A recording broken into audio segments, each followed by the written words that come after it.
Hello everyone. I taught you 2 chapters and I hope you enjoyed that. Now I am going to start a new chapter and the name of the chapter is Ishwaran the Storyteller. Generally we people like stories, we read stories, we listen to stories, and even in our life we get so many stories as our life experiences. Therefore the chapter which I am going to teach you is somewhat about a storyteller. How does he make his audience, his master very mesmerized after hearing the stories? I am going to tell you. तो ये chapter है Eswaran the story teller. Eswaran एक story teller यानी कहानी कहने वाला जो story teller है, स्टोरी जो भी कहता है उसका नाम है ईश्वरन. और ईश्वरन द स्टोरी टेलर यानी ईश्वरन कहानी कहने वाला, स्टोरी कहने वाला, स्टोरी सुनाने वाला. तो क्या इसकी स्टोरी है वो हम पढ़ते हैं. The story was narrated to Ganesh by a young man Mahendra by name. अब के सबसे पहला सेंटेंस जो है वो है the story was narrated to Ganesh.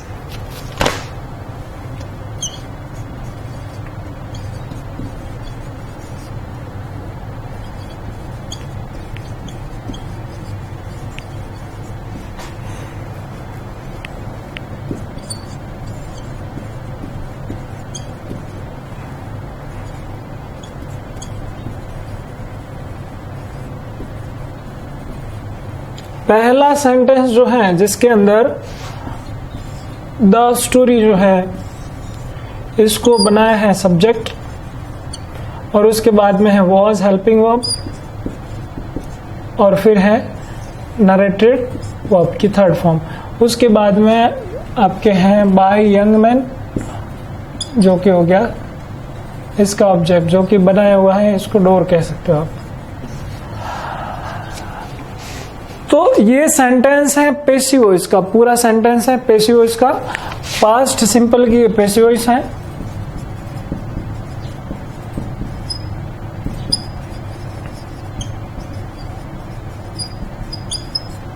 आपको मालूम है पैसिव वॉइस के अंदर वर्ब की थर्ड फॉर्म यूज होती है, हेल्पिंग वर्ब यूज होती है, पास्ट सिंपल के अंदर वॉज और वर. अब द स्टोरी जो है वो सिंगुलर है तो इसके साथ में वॉज का यूज होगा.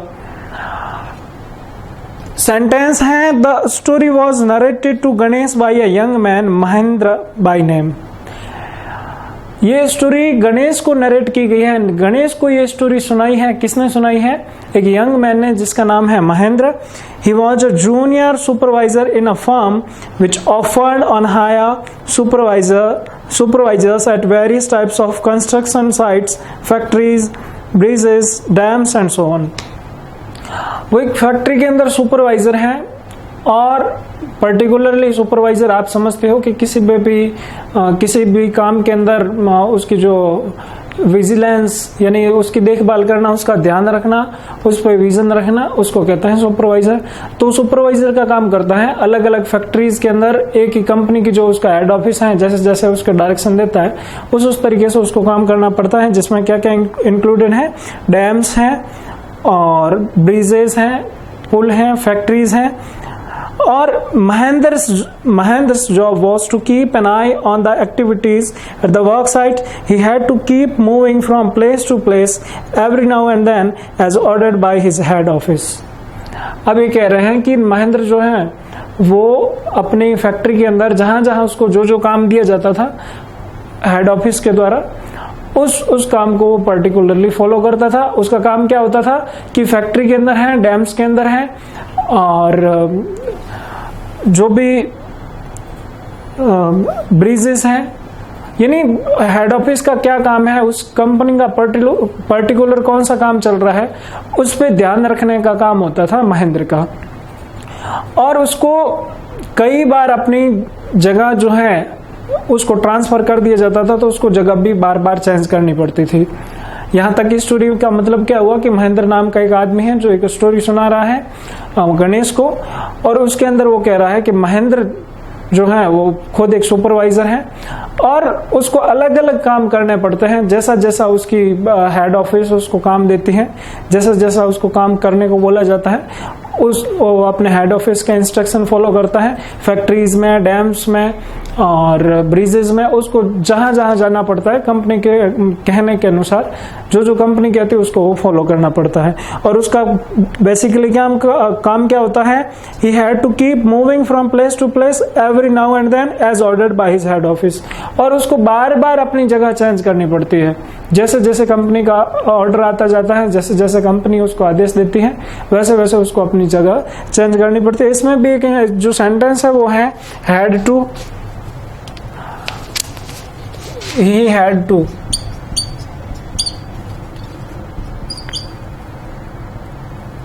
keep moving।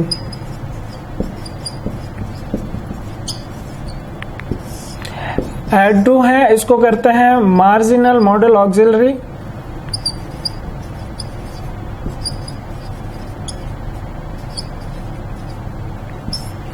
Marginal model auxiliary में डेयर है, हेड है और टू है। और ऐसी जो वर्ब जिनका यूज आप कर सकते हैं पास्ट के अंदर भी, प्रेजेंट के अंदर, फ्यूचर के अंदर भी, और एज अ हेल्पिंग वर्ब का भी जिनका यूज कर सकते हैं आप, और एज अ मॉडल का भी जिसमें हैड टू का यूज होता है, हैज टू का यूज होता है, हैव टू का, will have to, shall have to का यूज होता है, डेयर का यूज होता है, नीड का यूज होता है। ये सारी मार्जिनल मॉडल ऑक्सिलरीज इनको कहते हैं। और हैड टू का मतलब होता है कंपल्सन के साथ में काम करना। आपके ऊपर एक दबाव होता है, एक प्रेशर होता है, एक्सटर्नल प्रेशर होता है जिसके कारण आपको कोई काम करना पड़ता है। I had to go to Jodhpur, मुझे जोधपुर जाना पड़ता था, यानी मेरी मजबूरी थी। I had to go to school, मुझे स्कूल जाना पड़ता था। इस तरीके के जो सेंटेंस है, यदि मैं प्रेजेंट में कहूं तो I have to go to school, he has to go to school, I shall have to go to school।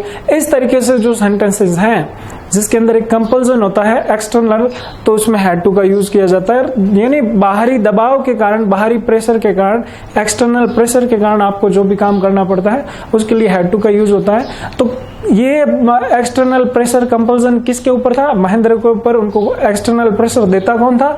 उसका हेड ऑफिस। कैसे? कि उसको बार बार अपनी जगह चेंज करनी पड़ती थी। जैसे कंपनी उसको इंस्ट्रक्शन देती थी कि आपको वहां पे काम करना है, वैसे वैसे वो काम करता जाता था। तो इसमें क्या हुआ कि उसको अपनी अलग अलग जगह चेंज करनी पड़ती थी। From a coal mining area to a railway bridge construction site, from there after a few months to a chemical plant which was coming up somewhere। अब ये कह रहे हैं कि महेंद्र जो है उसको कंपनी, कभी तो कोयल माइनिंग का काम, कोयल माइनिंग यानी जो कोयले की खदान होती हैं, कोयले की माइंस होती हैं, उसमें सुपरवाइजिंग का काम देना कंपनी देती थी उसको, तो उसकी ध्यान रखता था वो। उसको ये पता बेसिकली करना उसका काम क्या था, उसकी एक्टिविटीज, लोग क्या क्या वहां पे काम कर रहे हैं और क्या क्या एक्टिविटीज वहां पे चल रही हैं, ये उसका बेसिकली उसका काम ये होता था कि उसको ध्यान देना कि वहां पे काम बेसिकली चल क्या रहा है। तो कभी तो उसको कोयल माइन के अंदर ये सारी एक्टिविटीज को देखना होता था कि वहां पे चल क्या रहा है। कभी उसको जो है वो रेलवे कंस्ट्रक्शन, रेलवे ब्रिजेस के अंदर ये ध्यान देना पड़ता था, जो रेलवे ब्रिज का जो कंस्ट्रक्शन हो रहा है, यानी रेलवे का जो पुल बन रहा है उस पर क्या क्या कंस्ट्रक्शन का काम चल रहा है, उस पर वो ध्यान देना होता था। कभी कोई केमिकल प्लांट लग गया हो तो उसकी तरफ उसको ध्यान देना पड़ता था। और फिर क्या हुआ, he was a bachelor, his needs were simple and he was able to adjust himself to all kinds of odd conditions। अब ये कह रहे हैं कि Mahendra he was a bachelor, वो एक बैचलर था। बैचलर और स्पिंस्टर, स्पिंस्टर कहते हैं लेडी जो कुंवारी होती है, लड़की जो कुंवारी होती है उसको, और लड़का कुंवारा होता है उसको कहते हैं बैचलर। तो वो कुंवारा था, उसकी नीड्स बहुत सिंपल थी, उसकी ज्यादा कोई जरूरतें थी नहीं, बहुत सिंपल अपनी लाइफ जीता था वो। और he was able to adjust himself to all kinds of odd conditions. वो हर एक कंडीशन के अंदर, हर एक टिपिकल सिचुएशन के अंदर, हर एक जो डिफिकल्ट सिचुएशन होती थी उसमें अपने आप को एडजस्ट करने में वो सक्षम था, एबल था, अपने आप को हर एक टफ कंडीशन के अंदर भी अपने आप को एडॉप्ट करने में, अपने आप को सफल करने में, एकोमोडेट करने में, एडजस्ट करने में वो अपने आप को फिट रख सकता था। यानी कितनी भी डिफरेंट सिचुएशन हो, कैसी भी स्थिति हो, किसी भी टफ सिचुएशन के अंदर वो अपने आप को सेट कर सकता था।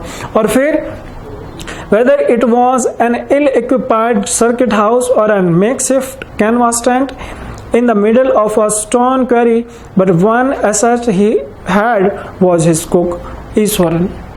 अब ये कह रहे हैं कि चाहे कैनवास का एक टेंट ही क्यों ना हो या फिर एक स्टोन की क्वेरी यानी पत्थरों का छोटा मोटा घर यानी पत्थरों की खान के पास में एक घर क्यों ना हो, या फिर एक सर्किट हाउस जिसके अंदर इतनी सारी सुविधाएं नहीं हो, नॉर्मल सी जैसे खाने पीने वगैरह की चीजें हैं। हम देखते हैं जनरली लोग एक अच्छा सा बंगला मकान प्रेफर करते हैं, उसमें सारी फैसिलिटीज हो तो ही अपने आप को सेट कर पाते हैं, नहीं तो उनको थोड़ी दिक्कत होती है। ये हम डे टू डे लाइफ वाले वो इंसान हैं। लेकिन महेंद्र किसी भी ऑड सिचुएशन के अंदर अपने आप को रख सकता था, क्योंकि उसको मालूम था कि उसका ट्रांसफर बार बार कंपनी करती जाती थी, तो उसको हर एक सिचुएशन के अंदर अपने आप को सफल करने की कैपेसिटी थी, अपने आप को सेटल करने की कैपेसिटी थी। उसके बाद में क्या हुआ, लेकिन उसके पास में उसका एक खुद का कुक था जिसका नाम था ईश्वरन। ईश्वरन नाम का एक लड़का था, आदमी था जो उसके साथ में हमेशा रहता था। और क्या था, the cook was quite attached to Mahendra and followed him uncomplainingly wherever he was posted. He cooked for Mahendra, washed his clothes and chatted away with his master at night. He could weave out endless stories and anecdotes on varied subjects.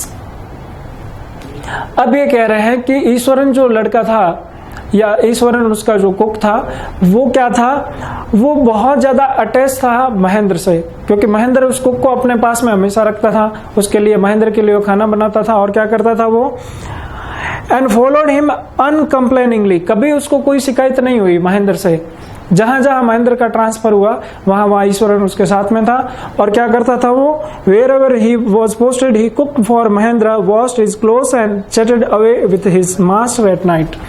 वो उसके कपड़े भी धो देता था, उसके लिए खाना भी बनाता था और रात में उसे खूब सारी बातें भी करता था।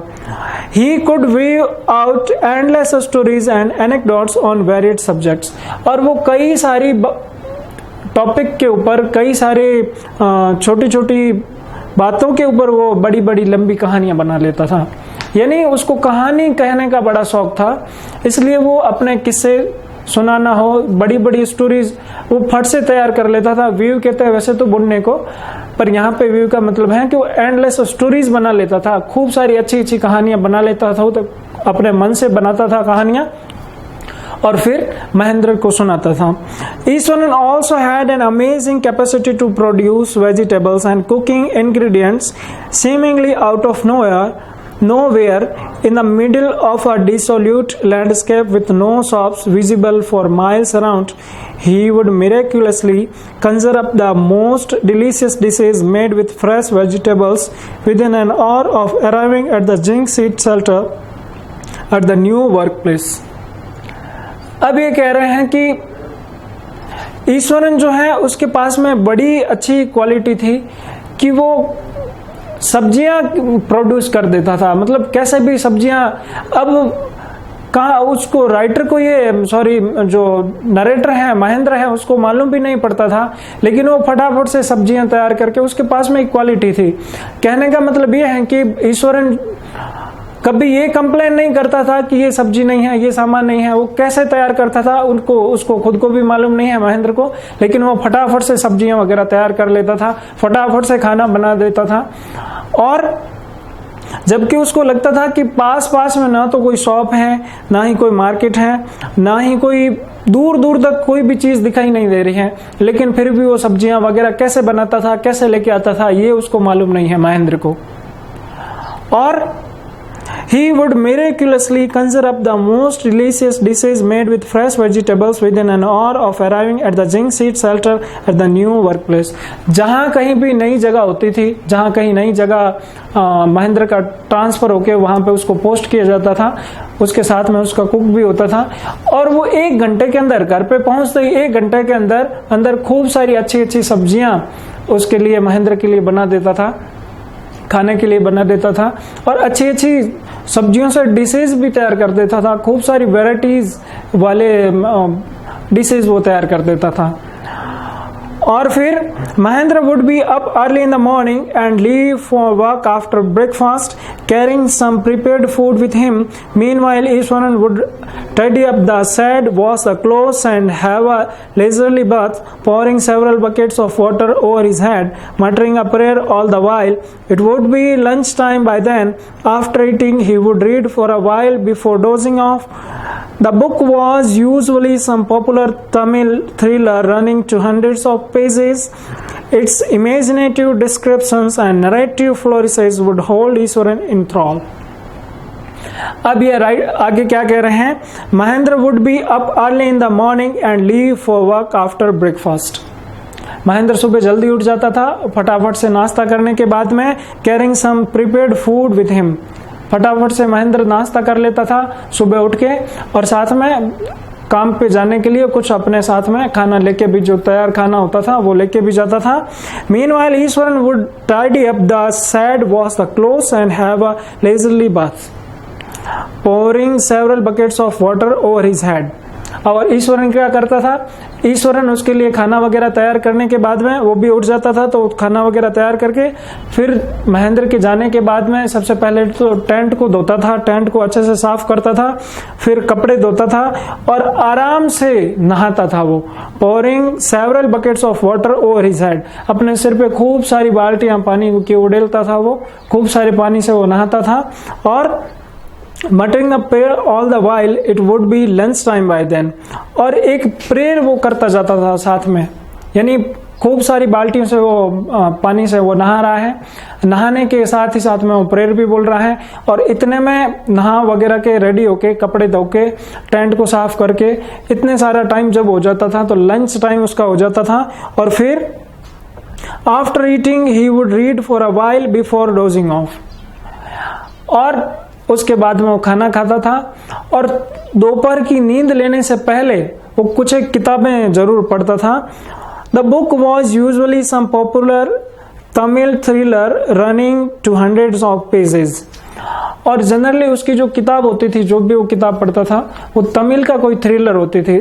थ्रिलर का आप मतलब समझते हो, उसमें खूब सारा सस्पेंस हो, खूब सारा ड्रामा हो, मेलो ड्रामेटिक टाइप की जो बुक्स होती हैं, कई सारे पन्नों की बड़ी मोटी मोटी किताबें वो ईश्वरन पढ़ता था।